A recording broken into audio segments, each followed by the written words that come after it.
Hi, my Mouseketeers. It's Miss Goldman, and today we are going to read a story that you may have heard of. It's from Walt Disney's Pinocchio. So sit back, relax, and enjoy. Happy reading. Pinocchio. Adapted by Steffi Fletcher. One night, the evening stars shone down on a tiny village. Only one house still had a light burning, and that was the workshop of Geppetto, the kindly old woodcarver. He was busy carving a little puppet. "Isn't Pinocchio almost like a real boy?" he chuckled. Climbing into bed, the old man mumbled, "I wish you were a real boy, Pinocchio." Jiminy Cricket overheard Geppetto's wish. He had seen how kind and gentle the woodcarver was, and he felt sorry because the lonely old man's wish could never come true. Suddenly, a shimmering light filled the room. Then a beautiful lady dressed in shining blue appeared.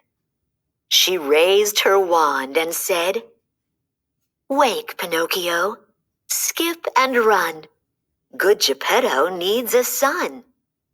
Pinocchio blinked his eyes and raised his wooden arms. "I can move," he cried. "I'm a real boy." "No," the blue fairy said sadly.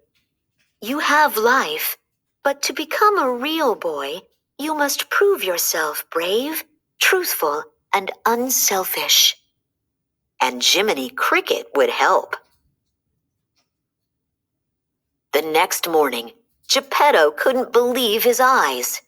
There was his puppet, laughing and talking and running. "It's true, Father," Pinocchio cried. "I'm alive."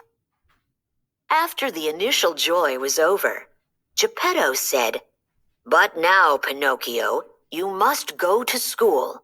Study hard. Then you'll soon become a real boy."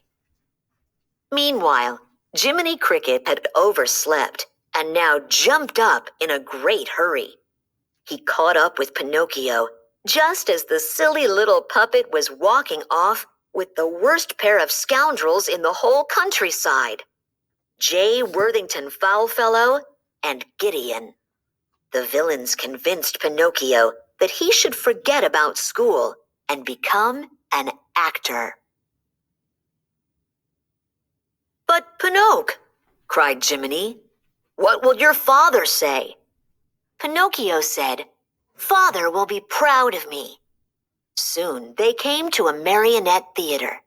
When its owner, Stromboli, saw Pinocchio, his small, evil eyes glistened.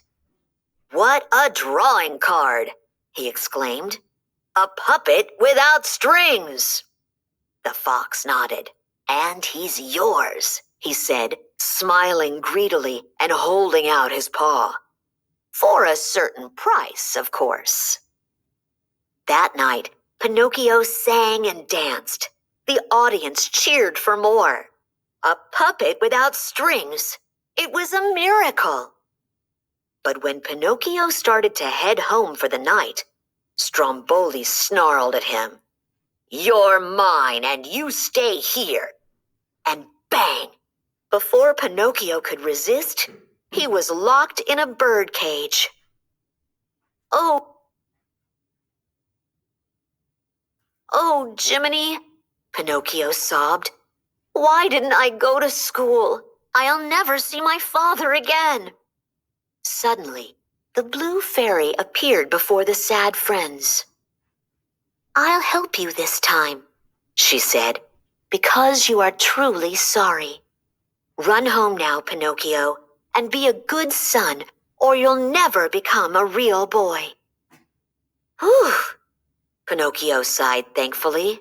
"Let's go home." He and Jiminy started running as fast as they could.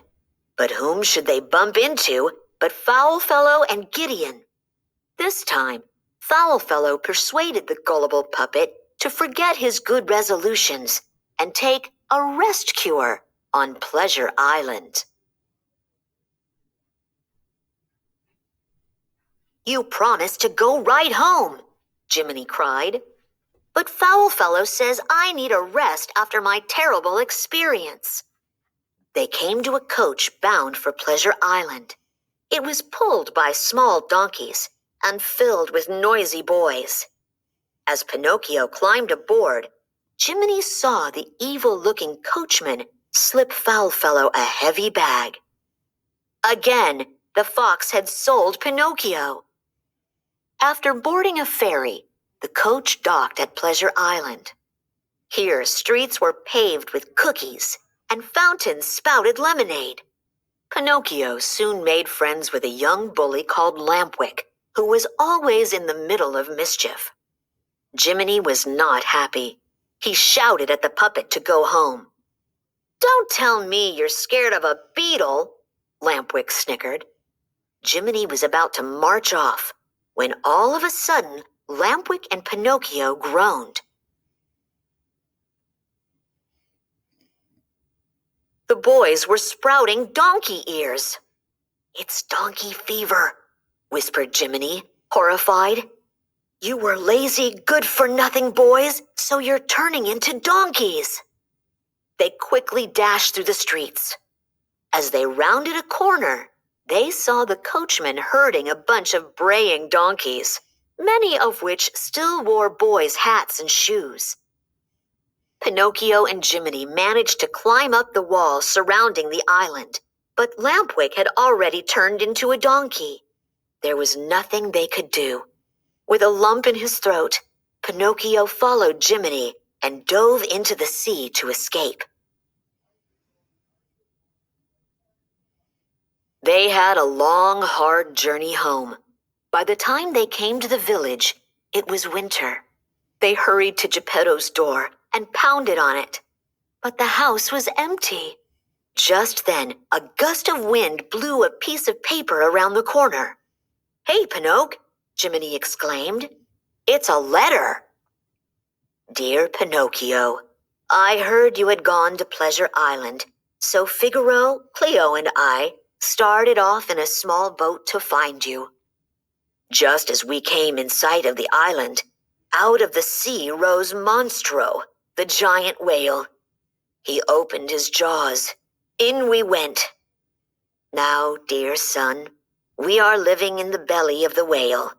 But there is very little to eat here, and we cannot exist much longer.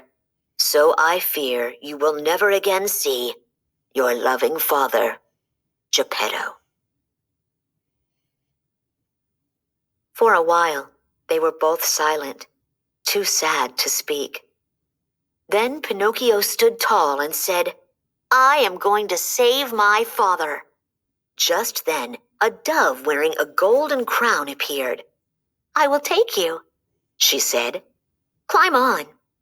Then she spread her wings and flew until they reached the seashore. Pinocchio and Jiminy did not know that the dove was the blue fairy in disguise, and that it was she who had brought them Geppetto's letter. When the dove was out of sight, Pinocchio tied a big stone to his donkey tail. Then he and Jiminy leaped off the cliff into the ocean below.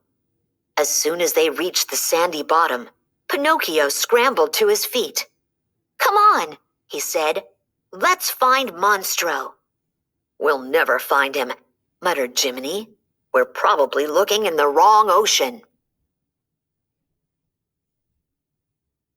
Jiminy was wrong.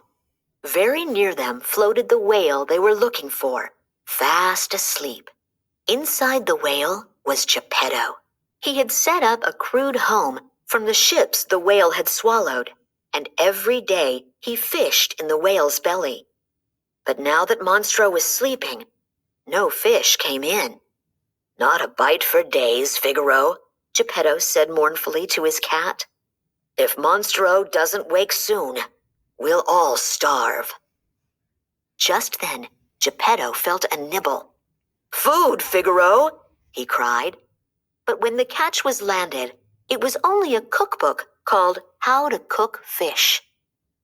It was a solemn moment. All felt that the end was near. And then the whale moved. Monstro gave an upward lunge, and through his jaws rushed a wall of water. With it came fish, a whole school of tuna. Pinocchio saw Monstro coming at him. He held onto a fish and was eaten too. Soon, Geppetto was pulling fish after fish out of the water.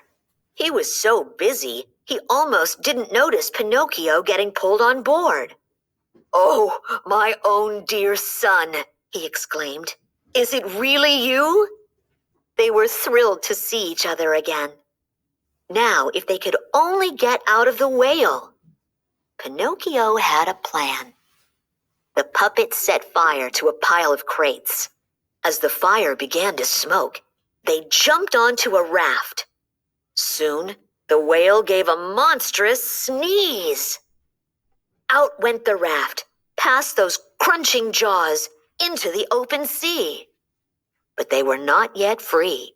The angry whale plunged after them and splintered their frail craft. Geppetto was sinking. "My son, save yourself!" he cried. But the brave puppet kept him afloat as giant waves swept them toward the shore. Geppetto lay on the beach, gratitude filling his heart. And then he saw Pinocchio lying beside him, still, cold, and pale. The old man was heartbroken. Geppetto gathered poor Pinocchio into his arms and headed home. Then he prayed. Suddenly, a ray of starlight appeared. A soft voice said, "And someday, when you have proven yourself brave, truthful, and unselfish, you will be a real boy." Pinocchio sat up. He looked at himself and felt his arms and legs. Then he knew. "Father, look at me!" he cried joyfully. The blue fairy's promise had come true. Pinocchio was a real live boy. So, my Mouseketeers, I hope you enjoyed this book, and we will read another book very soon. Again, if you would like to read this one again, you're more than welcome to just replay this video, or you can read it on Disney's Reading IQ, where you can find a bunch of other books as well. So, as always, my Mouseketeers, be safe, be smart, go for the gold. Happy reading.